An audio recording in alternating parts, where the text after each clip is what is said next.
tout d'abord, je souhaitais remercier les organisateurs d'avoir invité l'INRS à présenter, dans le cadre de deux présentations, ces travaux, qui est toujours une bonne occasion d'avancer sur la prévention du risque amiante en général. Donc, en parlant de retour d'expérience, celui que je vais vous présenter porte sur le retour d'expérience issu d'une étude qui a été menée à l'INRS sur la vérification des facteurs de protection assignés des appareils de protection respiratoire, dont les responsables d'études étaient Sandrine Chazelet et Éric Sylvante. Alors, le contexte, il a déjà été évoqué largement ce matin, c'est le changement de réglementation. On remplace la technique de microscopie optique à contraste de phase par la microscopie électronique à transmission analytique pour le contrôle de l'amiante en milieu de travail.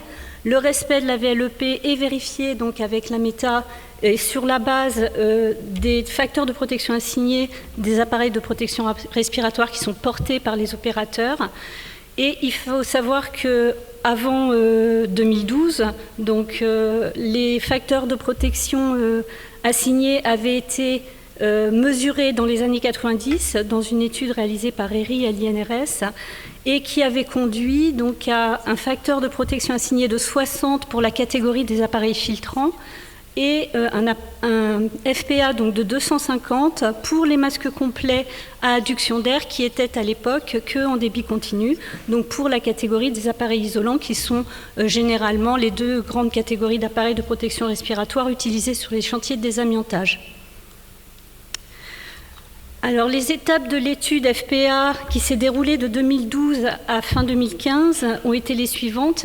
Il a dans un premier temps fallu introduire une cassette de prélèvement conformément à la norme IS 43-269 à l'intérieur de la visière de manière à pouvoir effectuer les prélèvements à l'intérieur du masque. Donc pour ça, on s'est rapproché des fabricants de masques pour établir des prototypes et pour conduire à la certification CE2 type de ces masques par l'organisme notifié. Donc, de nombreux essais ont été réalisés au niveau du laboratoire de l'INRS dans cette phase-là pour vérifier l'équivalence de performance d'un masque modifié en comparaison avec un masque non modifié. Dans un second temps, nous avons dû former les préleveurs de l'INRS en sous-section 4, puisque le personnel de l'INRS était amené à intervenir sur les chantiers pour aller effectuer les prélèvements au cours de la campagne. Nous avons donc établi deux modes opératoires, un qui porte sur les processus de niveau 2, qui utilisait les appareils à ventilation assistée, et un protocole pour le processus de niveau 3, donc sur les chantiers de désamiantage qui utilisent principalement l'adduction d'air. Donc nous avons, dans le cadre de cette préparation pour aller faire notre campagne, réalisé un protocole d'ajustement des masques respiratoires qui allait être porté par les opérateurs de chantier, mais également par les préleveurs de l'INRS pendant toute la durée de l'étude.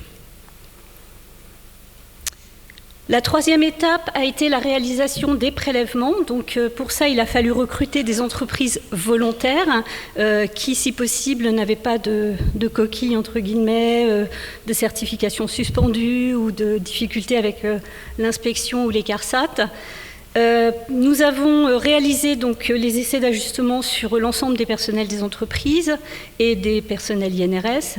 Nous avons effectué les prélèvements, comme on le voit, à l'intérieur du masque à l'aide du dispositif qui est introduit au niveau de la visière et sur opérateur à l'extérieur du masque.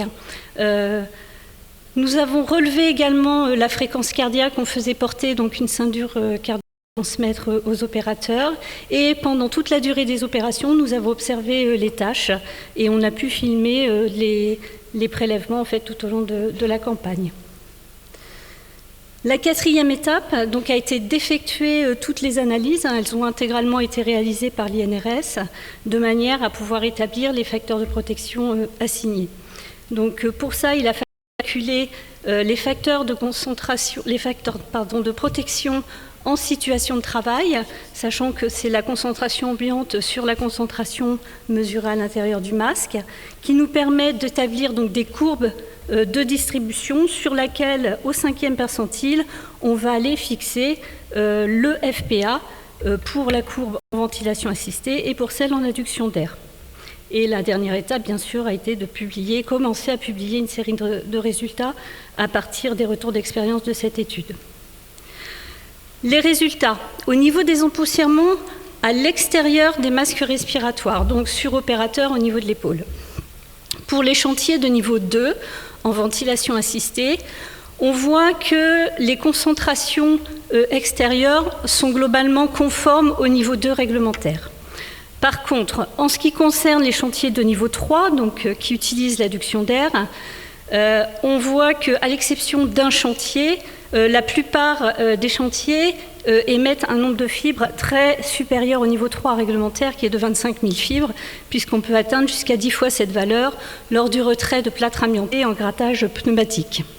Donc il faut savoir que les chantiers de plâtre ont été les chantiers les plus émissifs, les plus problématiques en termes d'émissions de fibres d'amiante. Les mesures d'exposition à l'intérieur des masques à ventilation assistée des chantiers de niveau 2 n'ont pas montré la présence d'amiante dans 83% des cas à l'intérieur du masque respiratoire. Et toutes les concentrations qui ont pu être mesurées à l'intérieur des masques sont dans tous les cas inférieures à 10 fibres par litre. Donc on est plutôt sur un type d'appareil TM3P, donc à ventilation assistée, efficace pour sa gamme d'utilisation sur les chantiers de niveau 2. Pour les chantiers de niveau 3, au niveau des mesures d'exposition à l'intérieur des masques à adduction d'air, nous n'avons pas trouvé de fibres d'amiante dans 70% des prélèvements à l'intérieur des masques. Par contre, il y avait 7% des concentrations qui présentaient des concentrations supérieures à 10 fibres par litre. Alors, lorsque l'on a observé plus de 10 fibres par litre à l'intérieur des masques, c'était lors de processus mis en œuvre sur du retrait de plâtre amianté. Ce qu'il est intéressant d'observer, c'est que l'on observe des dépassements de la valeur de 10 fibres par litre à l'intérieur du masque lorsque l'on atteint 2000 fibres par litre à l'extérieur, donc au niveau de l'épaule. Et que pour la moitié des concentrations supérieures à 10 fibres par litre, celles-ci ont été comprises pour des concentrations à l'extérieur comprises entre 2000 et 5000 fibres par litre. Alors bien sûr, plusieurs hypothèses ont été mises en avant en ce qui concernait les contaminations à l'intérieur du masque. Donc on a regardé les pollutions éventuellement de l'embout de connexion des harnais, l'impact de l'outil de désamiantage lui-même avec les effets des vibrations lorsque l'on utilise par exemple un burineur, la performance du filtre en ligne qui est sur les appareils à adduction d'air, qui pouvait être vieillissant, pas forcément changé de façon assez régulière, l'impact des enchaînements de connexion et de déconnexion en zone, puisque lorsque l'on est en adduction d'air et que les zones sont de grande dimension, on est obligé de se repiquer à plusieurs endroits au niveau de la zone pour pouvoir évoluer dans son travail.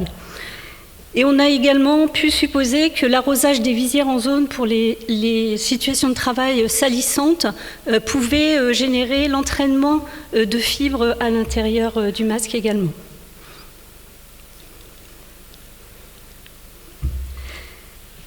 Donc l'ensemble de collecte des facteurs de protection en situation de travail nous ont permis d'établir pour les appareils à adduction d'air un FPA de 250, donc qui est le même que celui que nous avions dans les années 90 par MOCP. Et pour la ventilation assistée, le FPA est de 100. Donc au cours de cette étude, il y a eu 718 prélèvements effectués entre intérieur et extérieur. C'est 3 fois plus que ce qui avait eu lieu lors de la campagne méta de la DGT en 2010. Donc c'est pour donner une idée un petit peu de l'ampleur, j'allais dire, du nombre de mesurages qui ont été effectués pour réaliser cette étude. En ce qui concerne les résultats sur l'astreinte cardiaque, donc ceux-ci ont été analysés selon la méthode d'analyse de la charge physique de travail qui est décrite dans une de nos brochures, donc le D6161. Donc pour les chantiers de niveau 3, Le coût cardiaque relatif moyen était de 15% et pour les chantiers de niveau 2, de 14,3%. Donc on peut considérer que la majorité des situations peut être qualifiée d'astreinte légère à modérée puisque l'on a un coût cardiaque relatif inférieur à 30%. Et que lorsque l'on a dépassé cette valeur de 30%, cela a été aussi sur les chantiers donc, de burinage et les chantiers de niveau 3.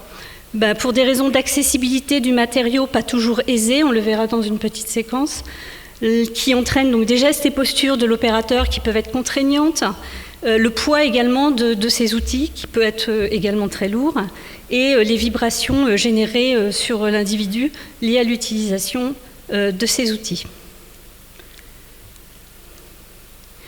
Alors, dès les premiers résultats, notamment au poste de travail, donc à l'extérieur du masque que nous avions obtenu, l'INRS a établi plusieurs recommandations et des recommandations de premier niveau qui ne nécessitent pas ou peu d'investissement de la part des entreprises et qui portent essentiellement sur la mise en place d'une autre organisation de travail en limitant le nombre d'opérateurs exposés à l'amiante.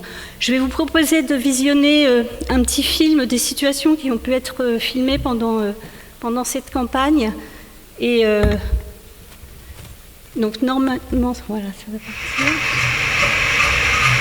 Donc comme vous l'entendez, les situations de travail sont extrêmement bruyantes et pendant toutes les phases de travail, en général, on est dans cette ambiance extrêmement bruyante. Donc 3 opérateurs pour retirer un morceau de flocage avec un outil manuel, un opérateur qui tient les bras en l'air pour attraper le morceau de flocage et le 3e qui est au sol en train d'aspirer. Un 4e opérateur vient arroser ses petits camarades pour sédimenter les fibres au niveau de la zone de travail. Et on voit que l'aspiration à la source n'est pas liée à l'outil, mais tenue par un opérateur à bout de bras qui tente vainement d'essayer d'aspirer quelque chose. Ici, on a un opérateur qui est en train d'éclairer la zone de travail. Donc pour cela, il vient et il tient une lampe et il est juste en dessous des projections de fibres. L'arrosage, donc, qui est censé être réalisé avant les opérations de retrait lors des phases de préparation. Donc on voit qu'il est fait en même temps que les travailleurs travaillent, avec l'arrosage et des camarades et du matériau plus ou moins. Donc des conditions de récupération des déchets à l'avancée qui sont faites manuellement par un opérateur qui tient un sac, qui a les vibrations et le bruit dans les oreilles. Et ici, on peut observer donc, que certaines situations de travail sont relativement difficiles. Au niveau de l'accès, on est dans une petite niche. L'opérateur qui est en train de buriner, manifestement, n'a pas préparé avant parce que c'est très poussiéreux. Il prend l'ensemble des poussières sur sa visière, à tel point qu'il est obligé d'intervenir pour essuyer sa visière et tapoter même dessus, comme vous allez voir. Et juste le fait de tapoter sur la visière peut contribuer à annuler en fait l'étanchéité du masque et à introduire des fibres à l'intérieur du masque. Alors là, on a une situation, c'était le préleveur INRS qui était en train donc de sortir de zone, enfin d'essayer de sortir de zone sur un chantier de niveau 3 avec l'ensemble des tuyaux, de tous les opérateurs. Donc elle est obligée de se déconnecter. Donc elle a retiré l'opercule de son masque passif et on va l'entendre, la difficulté qu'elle a à se démêler, le fait d'être en respiration passive et les difficultés qu'elle a à respirer, et on va bien l'entendre.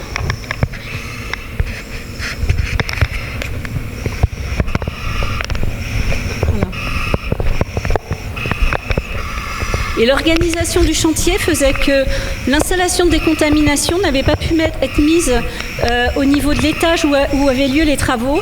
Et il fallait qu'elle descende les 5 étages en étant déconnectée de l'adduction d'air et en étant sur son masque en respiration passive. Donc, voilà,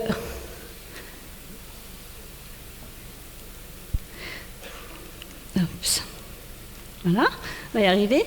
Donc, à partir de ces observations, un deuxième niveau de recommandation qui, lui, va nécessiter donc, un investissement financier de la part des entreprises, bien entendu des essais de mise au point avant généralisation lorsqu'il s'agit de techniques nouvelles et qui a principalement pour objectif d'éloigner l'opérateur de la source d'émission. Donc, bien entendu, se doter d'outils avec aspiration à la source, sans que ce soit un opérateur qui tienne un tuyau d'aspiration et qui sert strictement à rien parce qu'il est à 1,50 m de la source d'émission. Améliorer, bien sûr, la préparation des matériaux. Ce sont des recommandations qui datent d'avant les années 90, d'avant l'interdiction de l'amiante. On n'a vu sur aucun des chantiers d'imprégnation à cœur mis en œuvre. Donc, c'est quand même... il y a encore des efforts à faire de ce côté-là. Augmenter, alors là c'est plus globalement, j'allais dire, mieux maîtriser l'aérolique sur les chantiers de désamiantage par les taux de renouvellement d'air, les entrées d'air de compensation maîtrisées, le remplacement au niveau de la zone, le maintien de la dépression en zone, organiser le chantier avec du matériel d'aide à la manutention. Pourquoi on a besoin d'une personne qui tient un sac déchets? Est-ce qu'on ne peut pas avoir un support fixe qui tient tout seul le sac déchets? Pourquoi est-ce qu'on a besoin d'une personne qui vient éclairer? Est-ce qu'on n'a pas aujourd'hui des trépieds avec des lampes qui peuvent éclairer la zone? La sédimentation, est-ce qu'on a besoin d'une personne qui vient pour de temps en temps mettre un petit coup de jet? Il existe des outils qui travaillent tout seuls et qui brumisent à l'intérieur de la zone.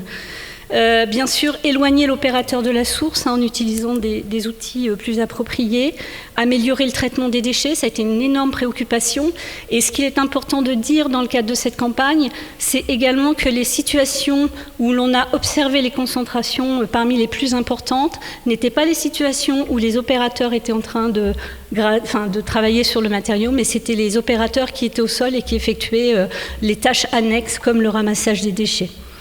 Et améliorer donc l'accessibilité à l'air respirable en mettant des enrouleurs, en organisant mieux les systèmes de distribution d'air, puisqu'on voit que c'est quand même un peu compliqué de se démêler quand on est en zone. Bon, alors certes, les préleveurs INRS n'avaient peut-être pas forcément l'habitude d'utiliser ce type de protection avec l'adduction d'air. Il n'empêche que si on est emmêlé, eux, ils sont emmêlés aussi, quoi. Donc ça peut aussi avoir un impact sur la tenue du masque. Un exemple d'exploitation des résultats de l'étude, nous avons rédigé un aide-mémoire technique qui a été publié en décembre 2016, le D62-73, qui porte sur la réalisation des essais d'ajustement. Donc on s'est basé sur l'expérimentation que l'on avait mis en place dans le cadre de cette étude pour définir le protocole d'essai d'ajustement qui contient 8 exercices, qui va de la respiration normale jusqu'au step de niveau 2. Et surtout, donc, des éléments qui peuvent être intéressants pour les médecins et pour les personnes en général qui ont besoin de regarder en fait les résultats de ces tests. Nous avons mis en place en fait donc des coefficients de réussite de ces essais d'ajustement qui portent sur les méthodes quantitatives. Alors, en fonction en fait, du type de méthode quantitative, on va exiger ce coefficient pour la catégorie de masque sur chaque exercice, par exemple pour le comptage de particules qui utilise l'appareil porte-à-compte, ou lorsque l'on est sur de la pression négative contrôlée avec le quantifeed, on va demander donc d'obtenir donc un coefficient global pour l'ensemble des exercices.